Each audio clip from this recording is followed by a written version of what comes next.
Hamas کی بڑی فتح، اسرائیلی فوج ٹینک چھوڑ کر فرار۔ درندہ صفت اسرائیل فضائی حملوں سے انسانیت کے قتل عام کے بعد غزہ میں زمینی کارروائی کے لیے داخل ہونے کی کوششیں کرنے لگا۔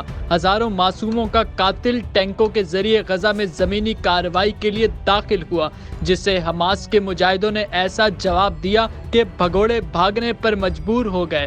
الجزیرہ کی رپورٹ کے مطابق اسرائیلی ٹینکوں نے غزہ شہر کے نواح میں پہنچ کر شمال سے جنوب میں جانے والی اہم شاہراہ کو بند کر دیا تھا۔ رپورٹ میں بتایا گیا کہ اسرائیلی ٹینک صلاح الدین اسٹریٹ تک پہنچ گئے تھے، جس کے بعد وہاں شدید جھڑپیں ہوئیں اور حماس کے مجاہدوں نے غاصبوں ظالموں کا ڈٹ کر مقابلہ کیا، جس کے بعد دشمن پسپا ہوا اور فرار ہو گیا۔